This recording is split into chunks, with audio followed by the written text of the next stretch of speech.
పార్లమెంటులో కాంగ్రెస్ పార్టీ మహిళా బిల్లును అడ్డుకుందని బీజేపీ పార్టీ నాయకులు దుష్ప్రచారం చేయడం సమంజసం కాదని కాంగ్రెస్ పార్టీ అధికారం ప్రతినిధి హెచ్ఆర్ మోహన్ అన్నారు. ఈ మేరకు నాచారంలోని కాంగ్రెస్ పార్టీ కార్యాలయంలో ఏర్పాటు చేసినటువంటి విలేకరుల సమావేశంలో ఆయన మాట్లాడుతూ బీజేపీ పార్టీ చిత్తశుద్ధితో మహిళా బిల్లును పార్లమెంటులో ప్రవేశపెట్టకుండా కాంగ్రెస్ పార్టీ మహిళా బిల్లుని అడ్డుకుందని ప్రచారం చేయడం ఎంతవరకు సమంజసమని తీవ్రంగా మండిపడ్డారు. కాంగ్రెస్ పార్టీ మహిళా రిజర్వేషన్ బిల్లుకు వ్యతిరేకం కాదని స్పష్టం చేశారు. ఈ బిల్లు ఎందుకు ఆగాల్సి వచ్చింది చెప్తా అంటే, వీళ్ళు మొట్టమొదటిగా ఈ బిల్లు రాకపోవడానికి కారణం, ఫస్ట్గా వీళ్ళు చేయాల్సిన పని ఏంటంటే జనగణన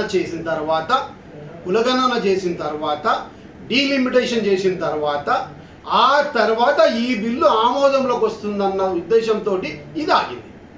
మరి 2023 నుండి కూడా మీరే కదా, మరి ఈ 3 సంవత్సరాల నుండి ఏం చేస్తున్నారు? మిమ్మల్ని ఎప్పుడు రాహుల్ గాంధీ గారు పార్లమెంట్లో ప్రశ్నిస్తూనే ఉన్నారు. జనగణన చేయండి, కులగణన చేయండి, జిస్కా జిత్నా ఆబాది ఉస్కా ఉత్నా హిస్సాదారి అని రాహుల్ గాంధీ గారు ప్రతి వేదిక మీద చెప్తూనే ఉన్నారు. మరి మీరు ఎందుకు చేయలేదు? మళ్ళీ దాన్ని ఏం చేసినారు? ఆ జనగణన చేయలేదు, కులగణన చేయలేదు, అది అక్కడే పెట్టి మళ్ళీ మేము బిల్లు తీసుకొస్తున్నాం. అసలు మీరు పార్లమెంట్లో బిల్లే పెట్టలేదు. మరి దీన్ని చేయకపోవడం కారణం ఏంటి? ఇది ఒక రీజన్.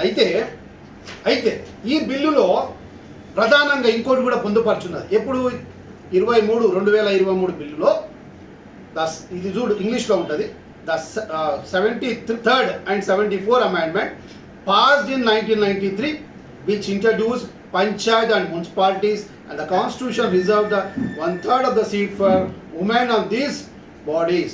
The constitution అంటే 73-74 అమెండ్మెంట్ ప్రకారం 1990 వీధిలో రెగ్యులర్స్ అమ్మాయిలు, మన దేశానికి కిరీటం తీసుకొచ్చినట్టు అమ్మాయిలను ఈ బ్రిజ్భూషణ్ సింగ్ అని ఒకడు, వాడు దీనికి షాప్, అది స్పోర్ట్స్ షాప్ చైర్మన్, వాడు అత్యాచారం చేసిన అమ్మాయిలు మమ్మల్ని హింస చేస్తుండని వాడు చెప్తే పట్టించుకోకపోతే వాళ్ళు ఢిల్లీ నది వీళ్ళ ధర్నా చేసే వాళ్ళ గుర్రాలతో దొక్కించి లాఠీలతో కొట్టించింది. మన దేశానికి కిరీటము వాళ్ళు తీసుకొచ్చి గౌరవం తీసుకొచ్చినట్టు మహిళా సోదరులు, చెల్లెలు, చిన్న పిల్లలు. అప్పుడు ఏడవండుకున్నావు నరేంద్ర మోడీ? వాళ్ళ ఆత్మగౌరవం కాదా? అట్లాగే ఇది పిహెచ్యు యూనివర్సిటీలో ఐటీ సెల్ బీజేపీ లీడర్లు గ్యాంగ్ రేప్ చేస్తే కూడా ఆ రోజు కూడా నీ కంటికి కనపడదు. ఇట్లా చెప్పుకుంటూ పోతే ఎగ్జాంపుల్స్.